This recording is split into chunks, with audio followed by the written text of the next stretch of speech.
Hello बच्चा लोग, मैं Manish Kumar and welcome to my YouTube channel फाइमा स्टडी। सो बच्चा लोग, हम लोग बात कर रहे थे बायोलॉजी के बारे में और आज हम लोग पढ़ने वाले हैं बायोलॉजी में बहुत इंपॉर्टेंट टॉपिक से कि हमारा टॉपिक चल रहा था, न्यूट्रिएंट चल रहा था। और सो न्यूट्रिएंट के अंदर हमने आपको बताया था कि न्यूट्रिएंट बेटा दो टाइप के होते हैं।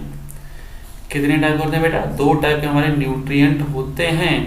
और दो टाइप के टाइप्स मैंने बताया था कि एक होता है हमारे यूज के बेस पर और एक होता है बेटा हमारे कंपोजिशन के बेस पर।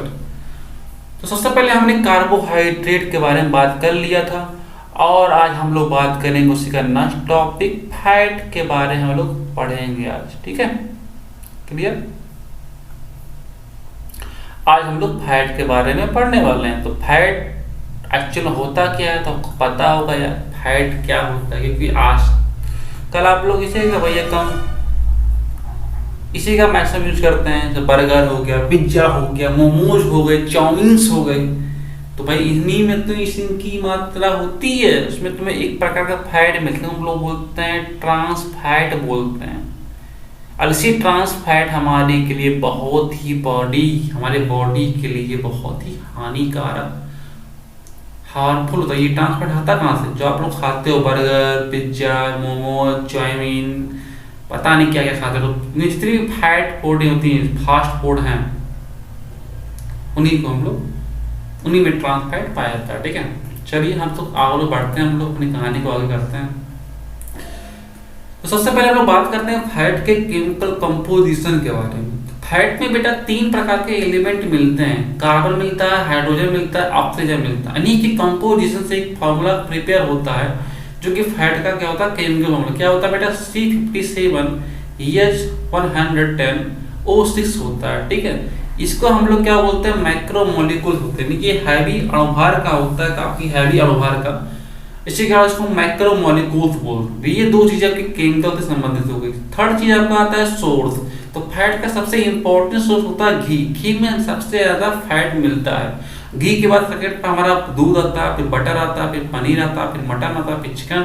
अब मूंगफली एक ऐसा सब्सिक्वेंट है जहां पर हमें फैट भी मिलता है और प्रोटीन भी मिलता है, क्योंकि हम जानते हैं मूंगफली हम लोग खाते भी हैं और मूंगफली का तेल यूज भी करते हैं, है कि नहीं? पक्का ना? पक्का। चलिए, इसके बाद आपका जो फैट का नेक्स्ट सोर्स होता है, इसको हम लोग बोलते हैं फिश ऑयल हो गया, वेज ऑयल जो हम लोग डालडा खाते हैं, ये भी आपका वेज ऑयल होता है। ठीक है, तो ये तो आपके हो गए सोर्स हो गया, केमिकल कंपोजिशन हो गया। अब हम लोग नेक्स्ट टॉपिक के बारे में बात करेंगे बच्चा लोग, क्या? फंक्शन। फंक्शन क्या है?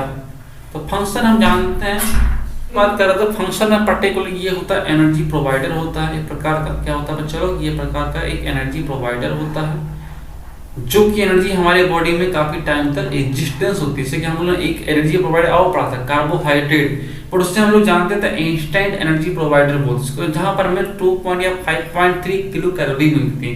पर यहाँ पर देखो बेटा कितना, 1 ग्राम फैट में हमें 9.3 किलो कैलोरी मिल रही है। ठीक है, और इस सेकंड टर्म इसका होता है हमारी बॉडी में थर्मल इंसुलेटर का ये काम करता है कि हमारे टेम्परेचर को भी ये रेगुलेट करता है।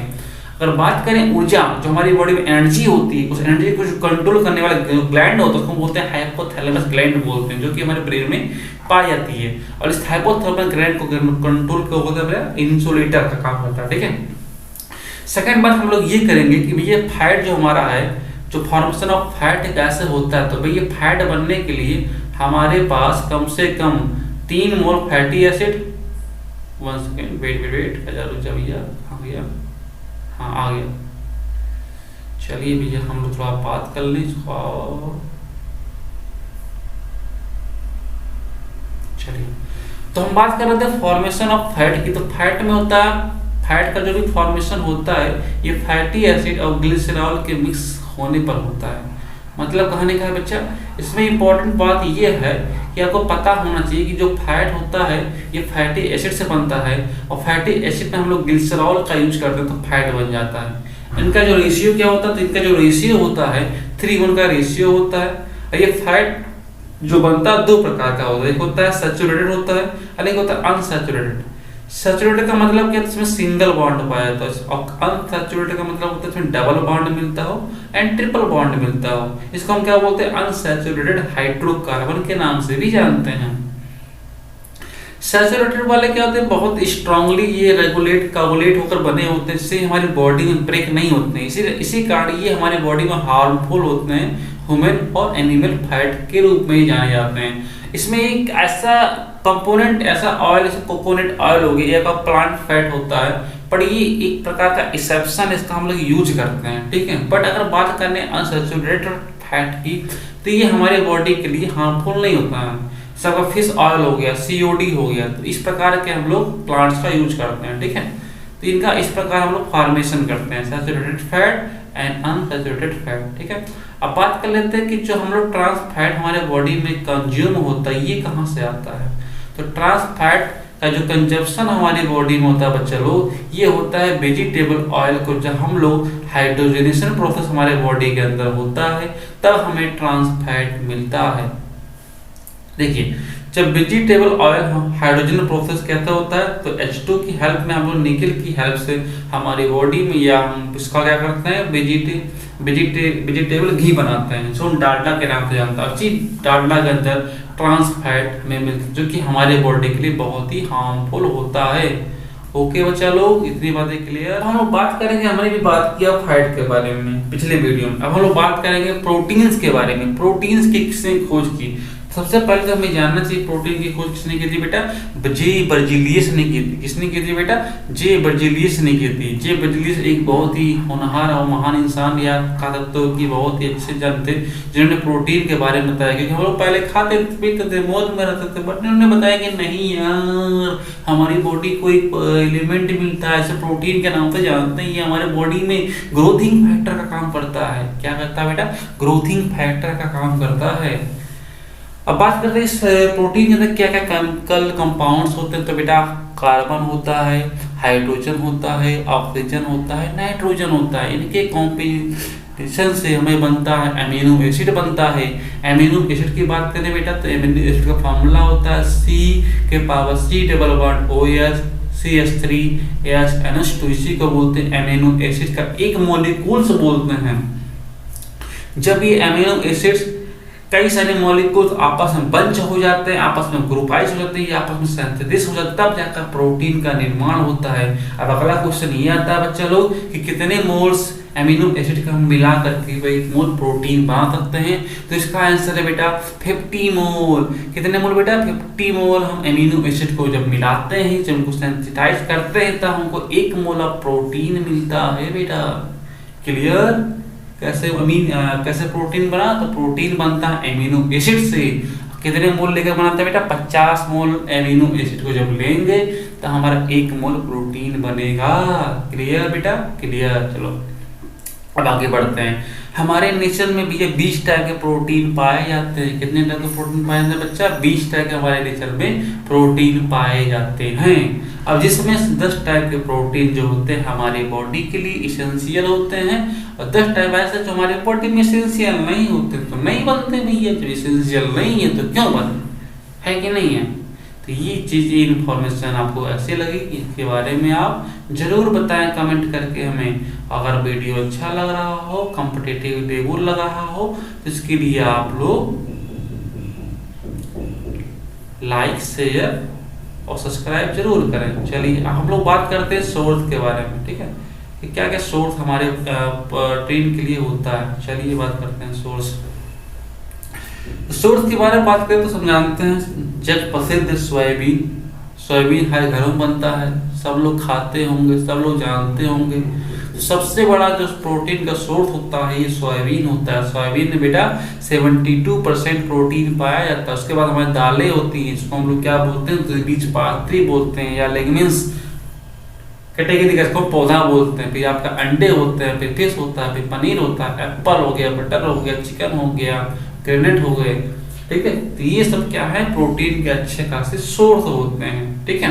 ये चीज ध्यान देना, एक बीमारी होती है यूरिक एसिड। यूरिक एसिड में क्या होता है कि जो पैर के पीछे तलब नहीं होता, उसमें दर्द आता है। तो उसमें जब यूरिक एसिड की मात्रा बढ़ जाती है, तब लोग कहते हैं बेटा प्रोटीन की मात्रा तुम कम लो। क्यों? क्योंकि प्रोटीन में, क्योंकि यूरिक एसिड का जो फॉर्मूला होता है यूरियस होता है। यूरिया कहाँ से बनता है? अमोनिया से। अमोनिया कहाँ से बनता है? एमिनो एसिड से बनता है। अभी आपको धीरे धीरे से पता होंगे, ठीक है। चलिए, अब देखिए यहाँ पे कुछ क्वेश्चन आपके स्टडी सेंस के। मैंने कहा कि फिश रिसर्च सर्विस कहाँ मिलेगा आपको? हैदराबाद में मिलेगा। तो फिश रिसर्च जो इंस्टीट्यूशन है ये आपका हैदराबाद में है, और आपका जो पल्स इंडियन पल्स जो रिसर्च इंस्टीट्यूशन है आपका कानपुर यूपी में, ठीक है। एक चीज और जाने आप कि इसमें सल्फर की मात्रा मैक्सिमम होती है प्रोटीन के में, क्या। चलिए, फंक्शन देखकर मैंने फंक्शन पहले बता दिया बेटा कि बॉडी ग्रोथ भी या डेवलपमेंट भी हेल्प करता है, चाहे प्लांट हो चाहे आपके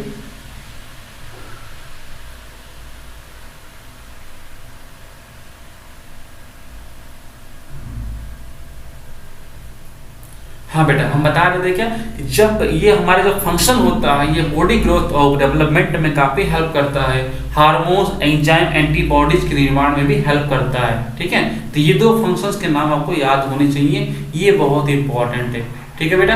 अब चलिए आगे बढ़ते हैं हम लोग देखेंगे कि प्रोटीन की कमी से क्या क्या रोग होते हैं, क्या क्या बीमारियां होती हैं। तो भैया देखो, इस प्रकार अगर प्रोटीन की मात्रा हमारी बॉडी में कम हो जाती है तो बच्चों के अंदर भैया मरमस नाम का रोग पकड़ लेता है। मरमस रोग होता क्या है, इसका पहचान कैसे करेंगे? तो यहाँ पर देखिए साफ साफ अच्छे शब्दों में लिखा गया क्या कि जब मरमस नाम का रोग पकड़ता है तो ये प्रोटीन की कमी की वजह से होता है। इसका लक्षण क्या है कि इसमें हाथ पैर बच्चों के पतले हो जाते हैं, त्वचा पर झुर्रियाँ आ जाती हैं। तो ये दो नेचर होते हैं हमारे मरमस नाम के रोग के। और सेकंड होता है क्वासिकोर। क्वासिकोर क्या होता है? इसमें मांसपेशियां कमजोर हो जाती है, पेट बाहर निकल जाता है, और हमारे बॉडी के अंदर 639 मांसपेशियां पाई जाती हैं। ये ओल्ड पर्सन के अंदर होता है। किसमें होता है? ओल्ड पर्सन में, बुजुर्गों में होता है, ये बच्चों में होता है, ठीक है। तो ये आई होप कि आपका इतना चीजें क्लियर हो गई कि सोर्स क्या होता है, कैसे बनता है, इसकी कमी से कौन कौन से रोग होते हैं, इसका केमिकल कंपोजिशन क्या है, एमिनो एसिड क्या है, एमिनो एसिड क्या, इन सब के बारे में पता होगा, ठीक है। अब चलिए आगे हम लोग बात करते हैं कि कितने टाइप के जो ये हमारे जो प्रोटीन्स हैं कि हर एक एलिमेंट में अंदर हर इसका जो नाम है अलग अलग है। जैसे कि हम जाने मिल्क में, तो मिल्क में हमारा कैसीन नाम का प्रोटीन होता है जो रेनिन की हेल्प से इसका क्या होता है, डाइजेशन होता है, ठीक है। अब बात कर लेते हैं दूध का। हमारा दूध पीला क्यों होता है? तो उसमें कैरोटीन नाम का प्रोटीन पाया जाता है। बाल और नाखून में भी कैरोटीन का प्रोटीन मिलता है। इसका पीलेपन का होने का मजा होता है, कैरोटीन होता है, ठीक है। और हमारे बाल और नाखूनों में भी कैरोटीन नाम का प्रोटीन पाया जाता है।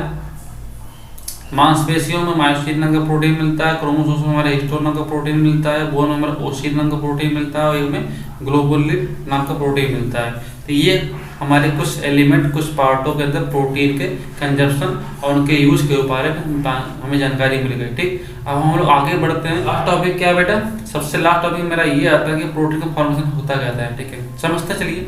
तो प्रोटीन का जो हमारे बॉडी में कंजप्शन होता है, उसका जो डाइजेशन होता है, ये सबसे बेहतरीन तरीका ये इसको समझने का है कि पहले तो हमें ये पता होना चाहिए कि प्रोटीन को ब्रेक करता है। तो प्रोटीन जो हमारा सबसे पहले पेप्टाइड में ब्रेक होता है, पेप्टाइड से पेप्टोन में जाता है, फिर पेप्टोन से हमारा एमिनो एसिड में, फिर ये एमिनो एसिड से अमोनिया, फिर अमोनिया से यूरिया बनता है, यूरिया। तो इतना लंबा प्रोसेस हमारा प्रोटीन का डाइजेशन होता है हमारे बॉडी के अंदर। सबसे बड़ी बात यह है कि प्रोटीन जो है पेप्टाइड में कन्वर्ट होने के लिए पेप्सिन नाम का हार्मोन या हमारे पास एंजाइम होना चाहिए, जो हमें कहाँ से मिलता है बेटा? गैस्ट्रिक जूस से मिलता है, जो हमारे स्टमक से निकलता है, ठीक है। हमने किया था, जो प्रोटीन होता है, प्रोटीन का पेप्टाइड में जो भी ब्रेक होता है, थ्रू होता है, इसको हम लोग पेप्सिन के नाम से करते हैं। पेप्सिन नाम के एंजाइम से होता है, ये गैस्ट्रिक जूस में मिलता है और स्टमक में मिलता है, ठीक है। फिर पेप्टाइड से जाता है पेप्टोन, पेप्टोन से भी एमिनो एसिड। तो पेप्टाइड से पेप्टोन में जाने के एरिक्सिन नाम का एंजाइम होता है, जो हमें क्रोमोट्रिप्सिन नाम के पार्ट से मिलता है, जो हमारे अग्नाशय में पाया जाता है, पेनक्रियाज में मिलता है। फिर पेप्टोन से हमारे एमिनो एसिड में कन्वर्ट होने के लिए एरिक्सिन नाम का हमारे पास एंजाइम होता है, जो हमें गैस्ट्रिक जूस से मिलता है। फिर एमिनो एसिड जो कन्वर्ट होता है अमोनिया में, अमोनिया फिर लीवर क्या करता है, उसको यूरिया में कन्वर्ट करके हम बाहर निकाल देते हैं। फिर यहाँ पर एक गैस निकलती है, NH3, जो कि हमारे बॉडी के लिए बहुत ही हानिकारक होती है। तो बेटा इस तरह हम लोग क्या करते हैं, प्रोटीन का यूरिया में डाइजेशन करते हैं। ये वो कंप्लीट इसका डायग्राम है, इसको आप लोग अच्छे तरीके से बना लीजिएगा। और जो भी एंजाइम कहाँ से मिल रहा है, इसे भी हमारा एक क्वेश्चन पूछा जाता है एग्जामिनेशन के अंदर, ठीक है। तो इसको मैंने पर्टिकुलर डायग्राम को मैंने ड्रा कर दिया बच्चा लोग, और इसको हम लोग अच्छे तरीके से, ये आपका ये डायग्राम है, एरो बना देता हूँ, ठीक है। कि कहाँ से कौन एंजाइम आ रहा है इसके बारे में दिया गया, ठीक है। इसको आप लोग ध्यान से बनाइएगा, ठीक है। चलिए हम आगे बढ़ते हैं। कुछ इंपॉर्टेंट पॉइंट यहाँ पे दिए गए हैं। से कहा गया कि अमोनिया को यूरिया में कौन काउंट करता है बेटा, तो लीवर करता है। ये क्वेश्चन बहुत बार पूछा गया, इसको आप लोग देख लीजिएगा। लीवर में अमोनिया का क्या होता है, निर्माण होता है, ठीक है। अब N2 गैस जो होती है एनेस्थीसिया के रूप में हम लोग यूज करते हैं। आंखों में क्या होता है, लैक्रिमल ग्लैंड के माध्यम से आंसू का निर्माण होता है। तो ये इंपॉर्टेंट क्वेश्चन थे जो कि आपके प्रोटीन से संबंधित थे। इस प्रकार हमने क्या किया, आज हमने प्रोटीन के बारे में पढ़ा और पिछली क्लास के पहले हमने फैट पढ़ा था। उस क्लास को भी आप लोग एक बार रिमाइंडर करिएगा, देखिएगा जरूर, ठीक है बेटा। तो आज के इतना काफी है। एंड अगर वीडियो अच्छा लगा हो तो बेटा लाइक करो, शेयर करो और सब्सक्राइब करो। ये लेसन का फॉर्मूला फॉलो करो, ठीक है। हम लोग आगे बढ़ते हैं। And thank you for welcome your grand future. Thank you.